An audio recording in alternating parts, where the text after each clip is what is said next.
Hello again, and welcome into another episode of Interrupting Racism. My name is Brian Prowitz, and I'm the host of this streamcast, which is coming to you just about once a week. But of course, you can watch this on Facebook and YouTube after the fact, and we hope that you share this with your friends if you find the conversation to be worth sharing, and we sure hope that it is. Interrupting Racism started with the idea that we need to get some really good conversations with a diverse aspect of people in the state of Oregon. Let's find some leaders and interview them and share what they know with people throughout the state of Oregon and hopefully around the country. And that's the point of Interrupting Racism.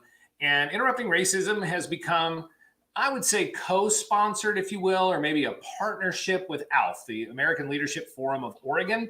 And we interview ALF Senior Fellows, everybody that has been on the program, except for one, I guess I should say. Most of the people that have been on the program are people who've gone through and completed the ALF year. Basically, they are senior fellows, which means they have had an experience that is unlike just about anything I've ever experienced. I'm ALF class 34, and in my experience, I was introduced to a whole bunch of people I would have not been exposed to, and develop relationships with people who do exactly what's on my shirt. Exactly what is on my shirt is what has happened with my experience with ALF. I have diversified my knowledge because I have diversified my friends, and I would encourage you to learn more about ALF so you can meet incredible people in the state of Oregon, leaders around the state who have unique perspectives that could very well change the way you look at the world, give you another lens. And one of the people that has completed the ALF experience, who is our guest today, is Pam Norr. She is an executive director in healthcare. She's a graduate of class of 36. And Pam, welcome to Interrupting Racism. Well, thank you very much. It's nice to be here. I'm very glad to get some time with you today, coming to us from Medford. What I have here in my notes, Pam, is that you are passionate about rural access to food, healthcare, and other services. And I just want to give people kind of a snapshot on what role you're playing right now. Where have we seen your name in the past? Kind of give us a snapshot of your expertise and the field that you're working in. Well, sure. I come from nonprofit healthcare, mostly in Northern California, some in Southern California.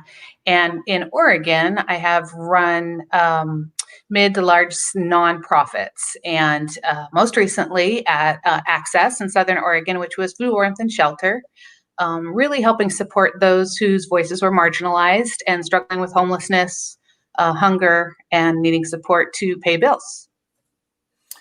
Excellent. And our conversation today has a couple of threads in this whole conversation around the battle for social justice and equity.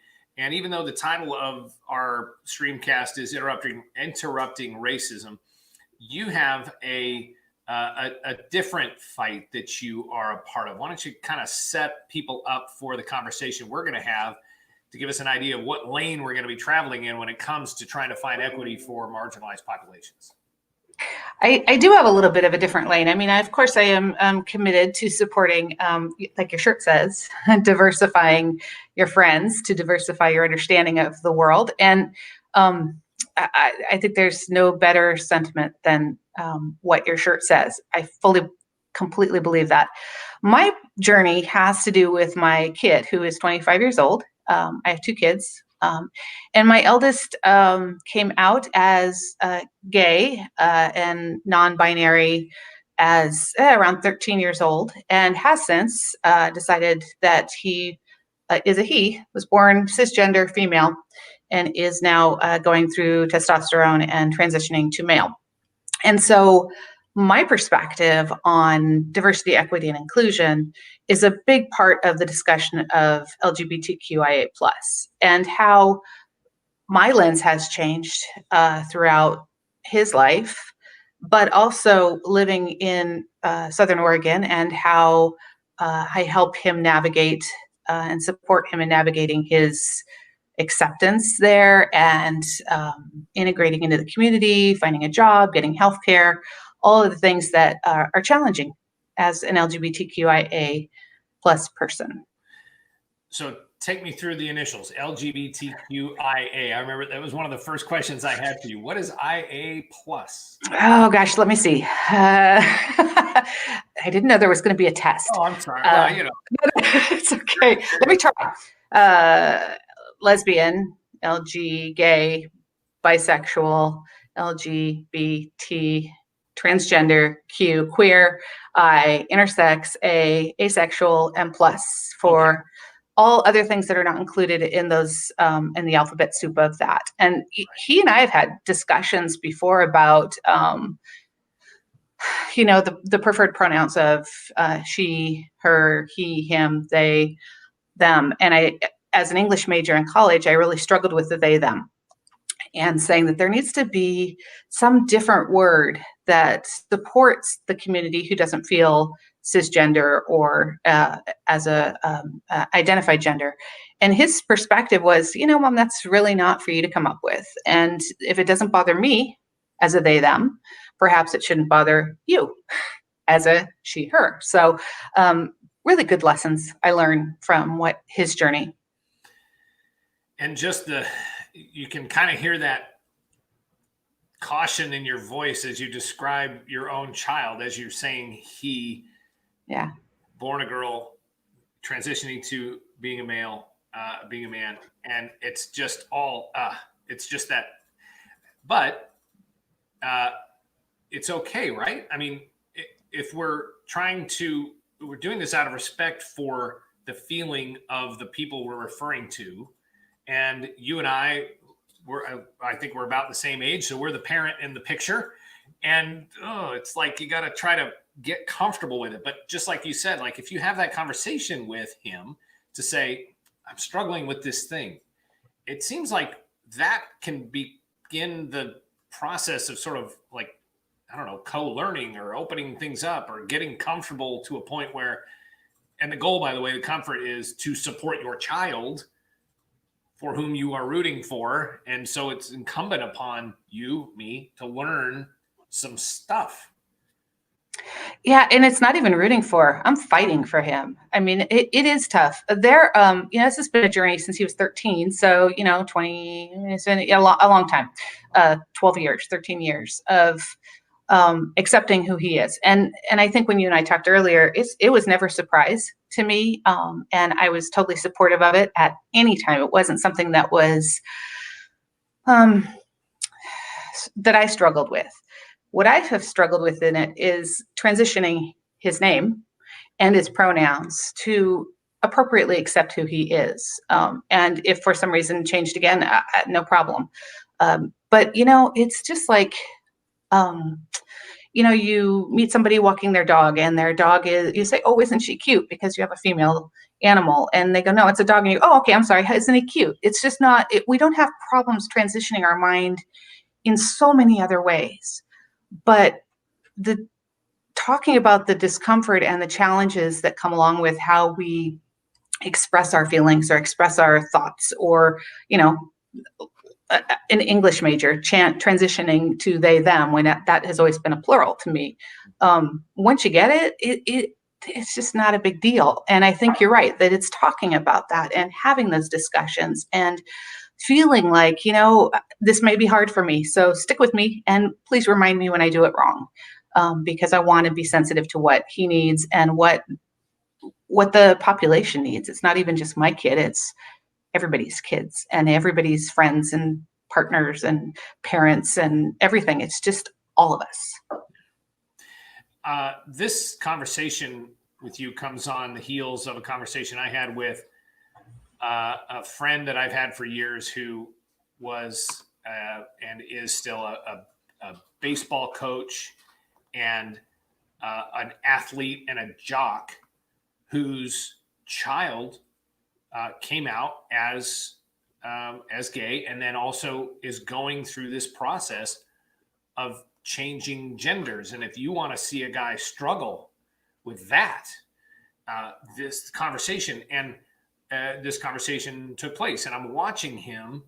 This is a very conservative family proclaiming, Christianity, and the grandparents especially struggling with it and some of the terms. And I'm watching this guy that I've known a long time, my friend, who's, kind of a, I don't know, it's maybe stereotypical or something, but, like a jock, like a dude, trying to figure out how to address his own child. But what was at stake for him was he knew what the stats say. He knows how hard life becomes for a transgendered child. The suicide rate goes way up. There's all kinds of, just the stats are just bad. I mean, it's just a tough way to go. So I'm a little bit prepared for this conversation and that uneasiness as you talk about it, because I've watched it in a friend of mine whose absolute love for their child is paramount over all of these other things. And then, yes, he is set to fight for his child, even within the family. Have you experienced that as well? A little bit.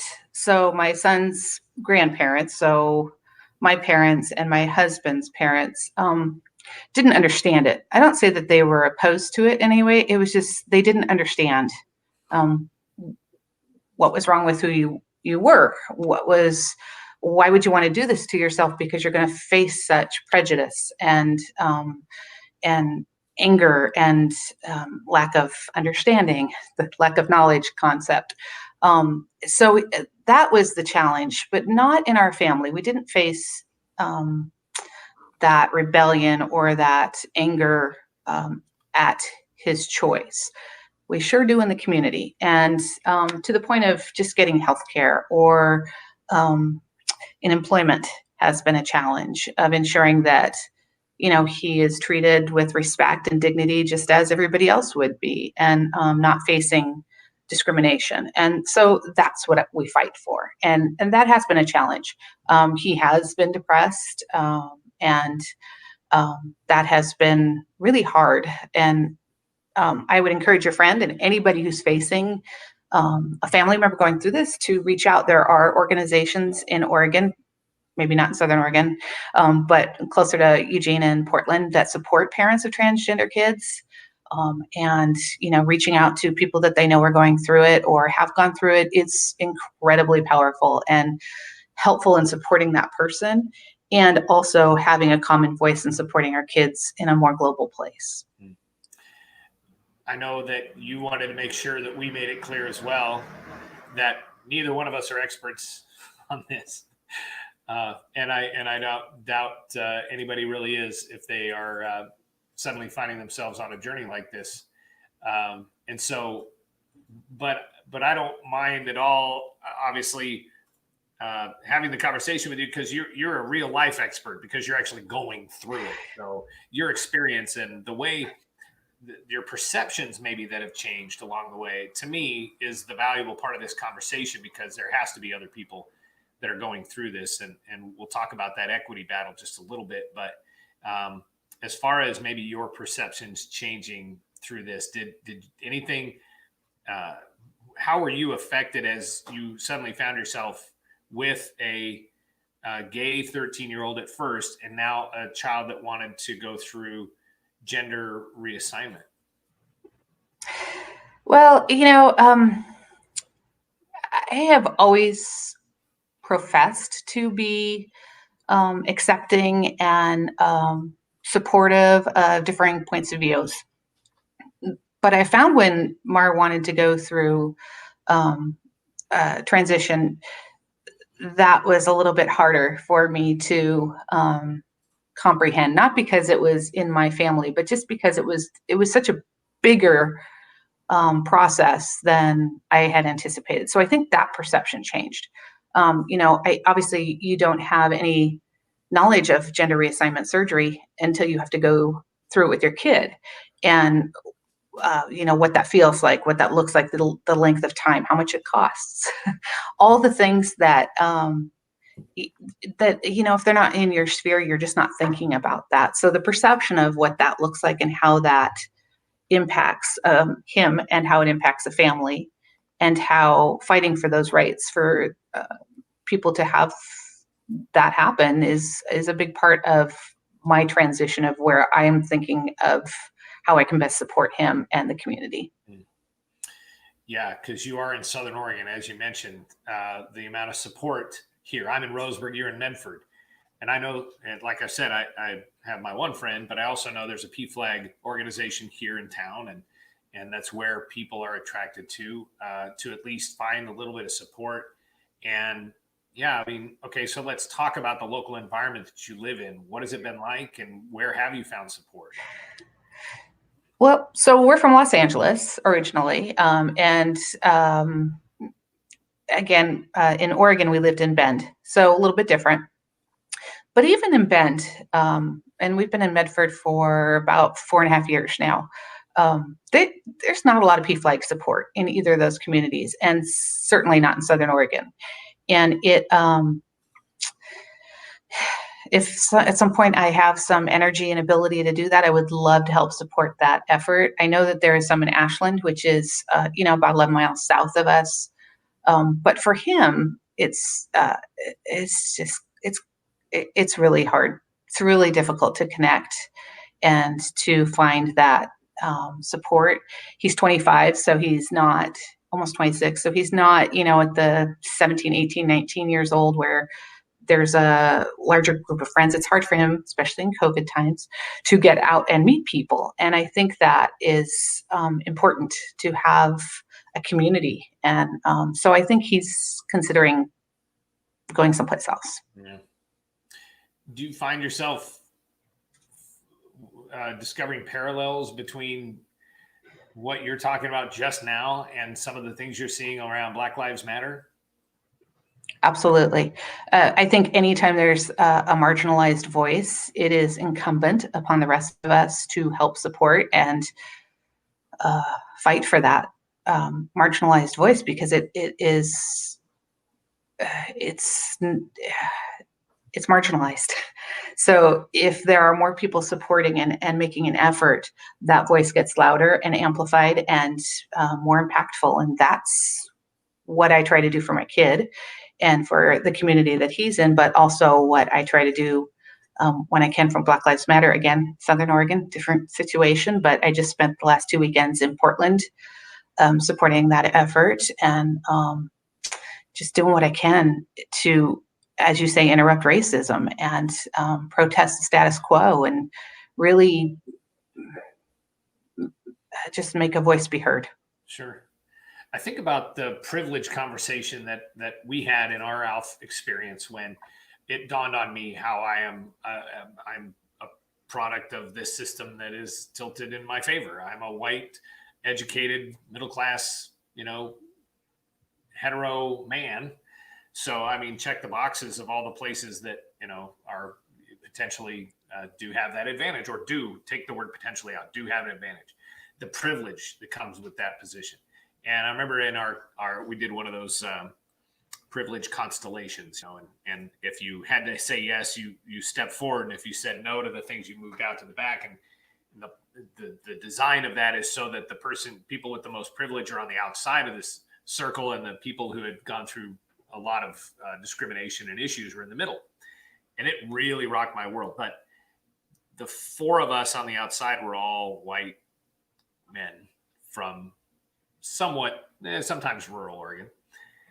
But the conversation that happened after that was, okay, well, what do we do with this? And it's kind of the question I posed to you just a little bit. We say, what do we do then?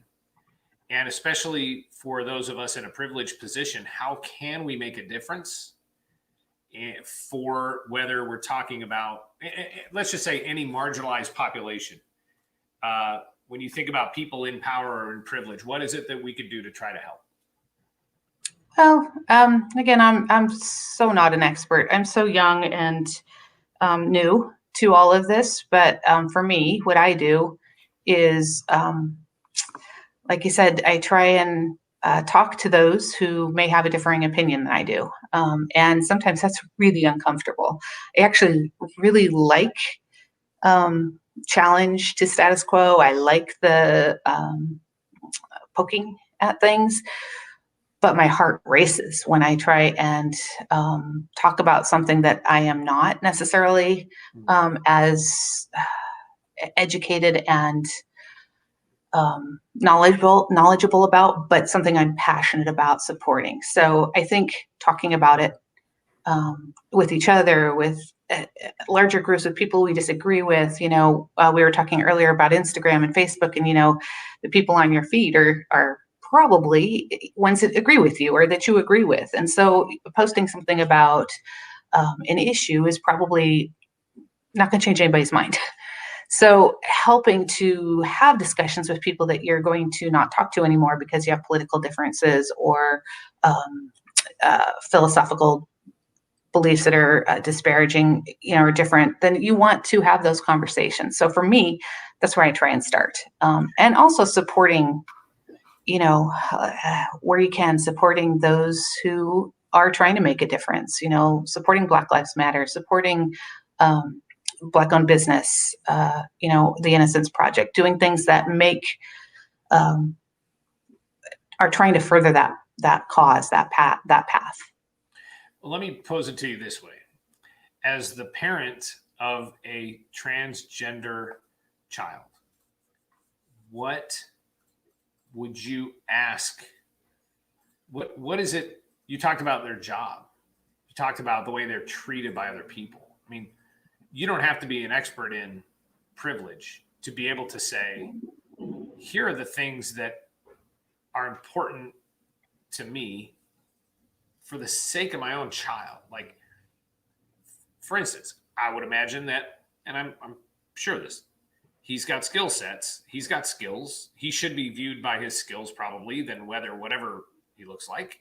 If it's obvious somehow that he's gone through this process. I mean, what do you think about if I say, what would you like to say as the parent of a child who's gone through this to try to maybe break through to give your child a better chance at success, the success that he deserves? Or should at least have the opportunity to explore? Absolutely. So, like for instance, in the job situation, because he does have a degree in history, he's getting his master's in history. He wants to curate museums or do research, archiving, that type of thing. But when you're judged on how you look in any situation without a tolerance to that, and don't dig deeper to get to know what his interests are, what he's good at, because he's phenomenally smart, really just amazing at everything he does. And to not get to know him as a person, just like anybody, if you don't get to know them as a person just based on how they look, you're missing out on the person. And I think that is a disservice to people of color, to anybody who's LGBTQIA+, to anybody. And reverse to that, with privilege as a white, middle-aged, middle-class person, to judge me the other way is wrong, because I could be a horrible human. I'm not. I could be, really just awful, but you assume, people make assumptions. And so I think it's that getting back to communicating and having a conversation and talking about not just the issue, but about the people. Because when you get to know people, it usually changes your mind. Yeah. Well, we could be talking about racism. We could be talking about all kinds of topics and have that be the same thing that would be said. Right. Boy, this plays into a lot of things that I think about. Like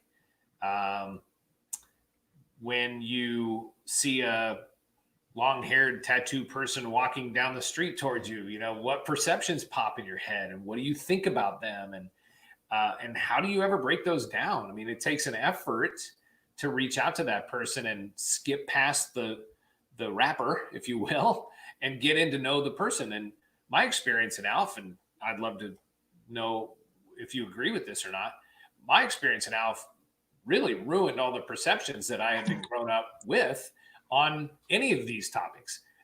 And the hardest struggle for me was when I got to know people who were African American. And I found myself a little bit like what you were saying kind of at the beginning on the perception of a transgender person. All of a sudden now you had one. And so you even said, have always been open and accepting, and towards people of all kinds of different situations.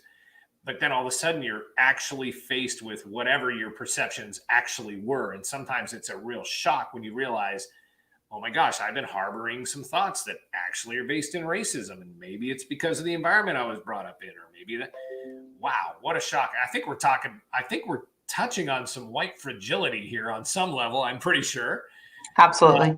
And I don't know what the parallel is for the LGBTQIA plus world. I don't know if I just don't know. But there is that moment when the reality of the situation kind of shocks you, and you realize, gosh, I may have been harboring some thoughts here that now all of a sudden are exposed, and that's very hard and it's very uncomfortable. But man, once you get past that and you see into the eyes of a person who you thought you knew because of some label, it's totally life-changing. Yeah, I totally agree. Yeah. What are, of all the things that are going on out there right now, and you may have tipped your hand on this answer earlier, but what, from George Floyd to the voting to the whole Black Lives Matter effort, what is really occupying your mind right now on the whole social justice spectrum of all the things we see happening? There's just so much, right? There's so much. I can't even keep up with it. And, I was just thinking today about people's access to quality healthcare if they have COVID, and the inequity of, say, for instance, the president having access to drugs and healthcare, and people of color or those whose lives are marginalized, homeless, those who struggle with homelessness, not having that. And so I think it just gets down to inequity for me right now. I feel as though we've just got so much that we need to fight for. And I don't want to become so exhausted by all the issues that I don't fight. So it's that trying to find the energy within myself to continue the conversation like this, to go out there and really try and make a difference. And sometimes that's really uncomfortable and really hard and exhausting. And so I think all of it. I mean, I just cried with George Floyd and Breonna Taylor and all the other hundreds and thousands of people that have been murdered, and it's exhausting, and it's horrifying. And when it's horrifying, it makes it really difficult. And then you add COVID on top of that, and all the other things that are going on in the world, and it's just a lot. And I want to do my best to support and help and fight. Very, it's good, well put. And I think at some point it's just like any baby step forward is still progress, Yeah. And yet there are big steps that can be taken. And my biggest fear is that when that big step needs to be taken, I don't identify it at the time or something, like I bet you will. My intent's in the right place, but when there's a big step that needs to be taken, I hope I don't take a baby step and pat myself on the back, which is a fear I have. But I feel you when you're with what you said there. What about any suggestions on books or documentaries or anything that you've seen lately that stand out in your mind that you might want to direct people toward? I always like doing this because this creates a little bit of a resource library for us to put links for people to pick up. Yeah, I haven't read anything that I can recommend lately. There's just so much. With Alf, I went through Alf. We read several of those books. We passed them around. And White Fragility was one of them, which was really hard to read. It was and I wouldn't feel the way I feel, I don't think, if I hadn't gone through Alf. So when you talk about at the beginning of this, looking into it, it is life-changing. And even though my year is different than your year, it doesn't make it any less impactful. And I know that the conversations that occur in ALF, not only in our classes, but in meeting people in other communities, it just made a huge difference for me. Well, I told you I was going to bring this up, so I want to make sure that we talk about this before I go. But you and I met before when Class 36 came through Roseburg, and we had an uncomfortable moment as well. But it actually is a definition of what ALF is, and I want to share it because I think it's just I'll just explain it, and people can see why I want to bring it up. So I was asked as an ALF alum to come and speak to Class 36 when they came through Roseburg. If you don't know, what happens is every month over the course of a year, the ALF class that's in session goes to a different community. So you learn the local history and you see some local people and you hear kind of what's going on in that town. When the ALF class came to Roseburg, a big part of the conversation was around homelessness. And I'm a Roseburg city councilor. And so the natural conversation there was what's happening in Roseburg on homelessness. And Pam has a tremendous amount of passion for access to healthcare, as you've heard earlier, for the unhoused, and all kinds of other issues around them. When I got going on my normal kind of conversation around homelessness in Roseburg, a topic, by the way, I feel like I provide very little judgment, if any, toward the people we have on our streets and the unhoused. Pamela called me out. I said a thing about a guy sitting on a bench in front of our building, our city hall. I said, my point was that in Roseburg, I feel like anything that happens is personal to me. If you visit Roseburg and the traffic is bad and you tell me the traffic is bad, I might apologize for the traffic because I feel that much of a close tie. We don't hold you responsible for that. Yeah. And I mentioned this gentleman who sits on the bench in front of City Hall, and that it upset me because this person wasn't a very good ambassador for our community and these sorts of things. You stood straight up and you said, hey, you need to remember something. This is his town too, and you cannot forget that.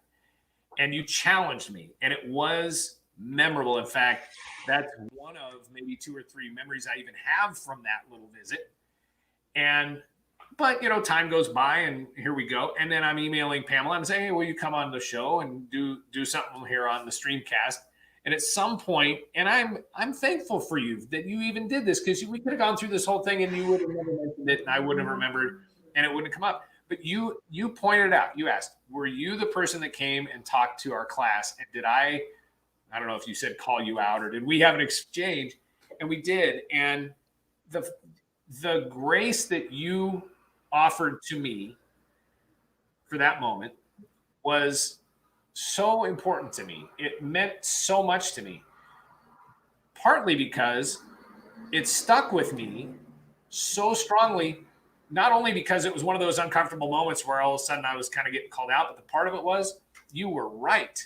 And I think about what you said all the time. Whenever it changed my thinking, it was something that I added to my own thought process when it came to assessing our unhoused in our community, to remember that even though they're on the street, they live here too, and this is their town as well. So you challenged me, and I thank you for that, but I thank you for the grace that you showed.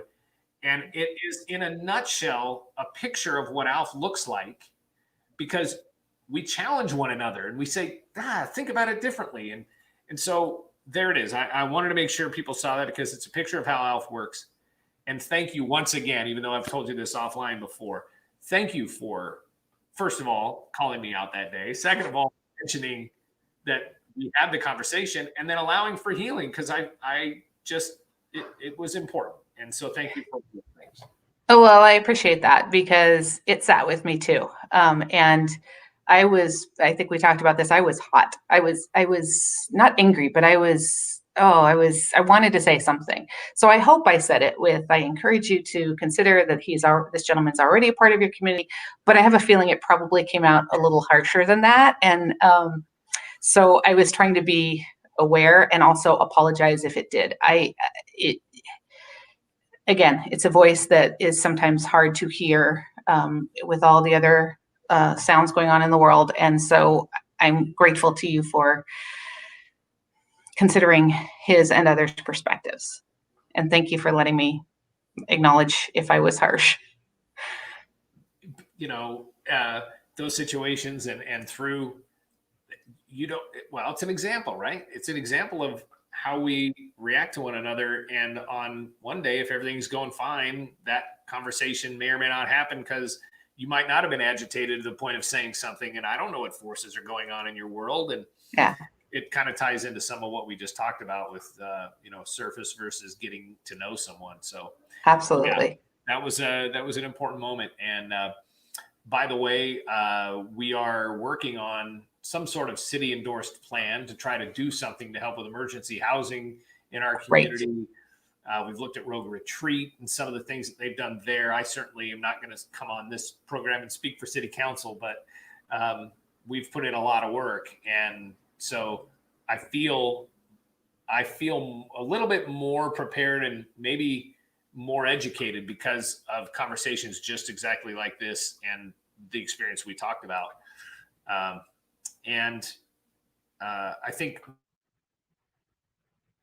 one final point on this part of our conversation is that ability to come back to a conversation and talk about it and find understanding and admit, I needed to be corrected there is also, I think, a huge part of the bigger picture that we're talking about with all of these issues is to be able to stop for half a second and just say, I might be part of the problem. Like, I might need to check myself on a few things here, I think is what we're missing in some of the conversations that we see and hear on social media and in the news. I don't know part of the problem, but possibly part of just being open-minded enough to shift a little bit.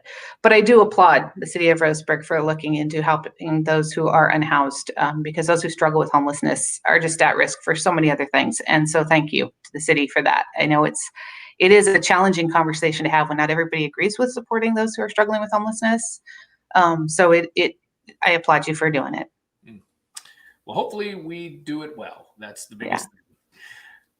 Any other thoughts that you have that you want to share back out to the world? Any takeaways you're hoping that people grab onto?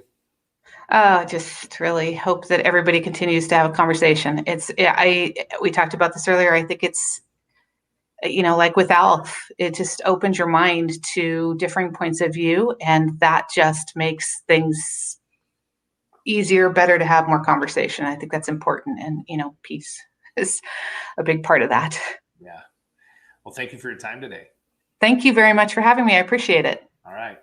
Stand by. I'll put a little bow on this, and then we'll chat again before we sign off. So okay. That's Pam Norr, Executive Director in Healthcare, ALF alum from class 36. So you've seen it come up on the screen a few times. If you want to find out more about ALF, go to alforegon.org. ALF stands for American Leadership Forum. And if you want to get a hold of one of the shirts that you've seen on Interrupting Racism, visit speakupwithus.com. The profits from that website are going to go to Black United Fund of Portland for all the work they do with marginalized populations in the Tri-County area up there. Actually, I think they do work well outside of Portland as well. But we decided to launch that t-shirt website, generate a little money, and see what we could do to make a difference for people who are dealing with the realities of inequity and injustice and brutality and some of the other issues that we are all too aware of in this time. So thank you once again for being here on Interrupting Racism. Thank you to Pam for being on the program. We've got other great people lined up, so keep checking back, and certainly subscribe and like what you see. If you're on YouTube, you can watch this live and comment, and we'll follow up with comments to that as well, and of course on Facebook as well.